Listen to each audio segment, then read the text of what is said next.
Cook Studio presents what? Bombay duck? Bombay duck মানে লইট্টা মাছ and of course এটা হলো গিয়ে লইট্টা শুটকি সানড্রাইড বম্বে ডাক। সেটা দিয়ে আজকে বানানো হচ্ছে লইট্টা শুটকির তরকারি, একদম মনসুন স্পেশাল। কাঁঠাল দানা এতে পড়বেই মাস্ট। অবশ্যই শুটকি মাছ, লইট্টা শুটকি ধুয়ে ভিজিয়ে রাখা, পেঁয়াজ রসুন কাটা, এই যে সুরেশ্বরের ডাঁটা যেটা বর্ষাকালেই পাওয়া যায়, মিষ্টি কুমড়া এবং আলু, কাঁচা লঙ্কা আগেই বলেছি, এবং তেল আগে বলেছি মানে দেখিয়েছি। কড়াইয়ে তেল দেওয়া হলো, তেল পরিমাণ বেশি লাগছে, দেখতেই পাচ্ছেন 50 ml তেল লেগেছে। শুটকি মাছ খেলে একটু তেল ঝাল তো বেশি লাগবেই। আজকে যা কথা বলো আমিই বলবো। এই যে রসুন কাটা দিল সুপর্ণা, রসুনটা একটু ভাজা ভাজা হয়ে গেলে পরে তার মধ্যে কেটে রাখা পেঁয়াজগুলো ঝাপান করে দিয়ে দিতে হবে এবং ফ্রাই করতে হবে।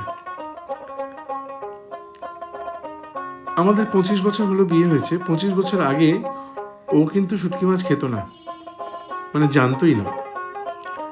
এই দেখুন পেঁয়াজটা ভাজা ভাজা হয়ে গেছে, ওর রং চেঞ্জ হয়ে গেছে, ব্যাস এরকম ভাজাই হবে। এরপরে এর মধ্যে এই যে শুটকি মাছটা দিয়ে দেওয়া হলো। শুটকি মাছটাও ভাজা ভাজা হয়ে গেলে পরে, শুটকি মাছ ভাজা ভাজা হয়ে যাচ্ছে, ওর সাথে কষানো হচ্ছে। এবারে সমস্ত তরকারি একসঙ্গে দিয়ে দেওয়া, মিষ্টি কুমড়া, ডাঁটা, আলু আর কাঁঠাল দানা। এই কাঁঠাল দানা এই সুরেশ্বরের ডাঁটায় বর্ষাকালেই যেহেতু পাওয়া যায়, ওই জন্য এটা মনসুন স্পেশাল। এই যে হলুদ গুঁড়ো দেওয়া হলো, নুন দেওয়া হলো। এবার একে ভালো করে মিশিয়ে টিশিয়ে কষাতে হবে হাই ফ্লেমে। তো যেটা বলছিলাম, সুপর্ণা বিয়ের আগে শর্ত দিয়েছিল যে যেহেতু পশ্চিমবঙ্গের বর্ধমানে ওদের আদি বাড়ি, ঢাকা দেওয়া হলো, ঢাকা খুলে দেখা যাক। এই যে জল ছাড়ছে, হাই ফ্লেমে কিন্তু সব। শুটকি মাছ খাবে না, দেখুন অবস্থা। এখন লঙ্কা গুঁড়ো দেওয়া হচ্ছে, আগে লঙ্কা বাটা দেওয়া হতো, এখন তো সবই গুঁড়ো মশলা। এবার লঙ্কা বাটা দিয়ে ভালো করে তা নেড়ে চেড়ে মিশিয়ে হাই ফ্লেমেই রাখতে হবে, ভাজা ভাজা হবে।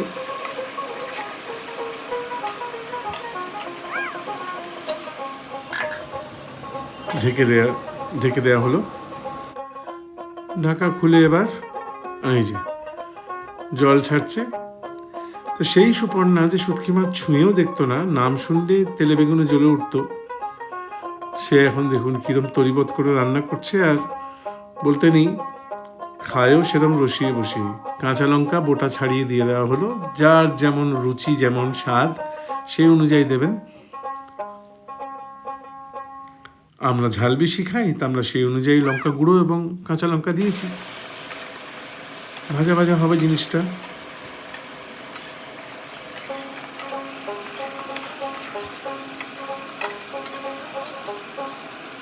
এই বর্ষার দিনে ঝিরি ঝিরি বৃষ্টি, মেঘের ডাক, তার সাথে এই আহা হা হা, যে তেল ছাড়ছে দেখা যাচ্ছে, এই উপাদেয় জিনিসটি যেদিন হবে, চাল কিন্তু বেশি নেবেন না, ভাত বেশি লাগবে। Of course it's an acquired test, সবার ভালো লাগবেই এমন কোনো কথা নেই, কিন্তু যারা শুটকি মাছ ভালোবাসেন, গ্যারান্টি এই জিনিস থাকলে আর কিছু লাগে না। এবার রেডি, দেখা যাক সিদ্ধ হয়েছে কিনা। সব গলে গেছে সবজি, হ্যাঁ গলেই গেছে। একটা মেশা গোশার ব্যাপার এসছে, একদম রেডি।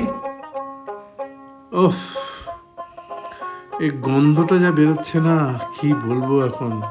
হ্যাঁ, শুটকি মাছ কিন্তু রান্না হওয়ার পরে কোনো আর সেরকম কটু গন্ধ থাকে না, ওই রান্নার সময় একটু সহ্য করে নিতে পারলে ব্যাস। আহা হা হা, হ্যাঁ আজ ভাত বেশি লাগবেই, কিছু করার নেই। ডায়েট ফ্যাট একদম তাকে তুলে রেখে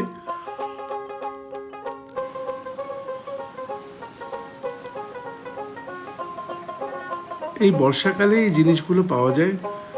কাঁঠাল দানা তো আগে সারা বছরের জন্য মজুত রাখা হতো, তবে এই ডাঁটাটা, এই সুরেশ্বরের ডাঁটা যেটা দেখবেন লাল লাল ডাঁটা যেগুলো হয় মোটা, খুব মিষ্টি হয়, জুসি হয়। হয়ে গেছে রেডি। এবং এই যে কম্বাইন টেস্টটা, এই সবজিগুলো তার সাথে শুটকি মাছ, ওহ, মানে এটা যারা খান, যারা এর স্বাদ বোঝেন তারাই বুঝবেন। যারা ভালোবাসেন না তাদের কোনো জবরদস্তি নেই যে ভালোবাসতেই হবে বা ভালো ভালো কমেন্ট করতেই হবে। কিন্তু বাকি যারা আছেন তারা প্লিজ কমেন্ট করবেন, শেয়ার করবেন, সাবস্ক্রাইব করবেন ও করাবেন। এবং যদি নিজেরা রান্না করেন তাহলে আমাদের জানাবেন কীরকম লাগলো। ভালো থাকবেন, ভালো খাবেন, বর্ষা এনজয় করুন। বর্ষার যে স্পেশাল রেসিপি সেগুলো যদি কোনো ইচ্ছে থাকে আমাদের জানাবেন। নমস্কার।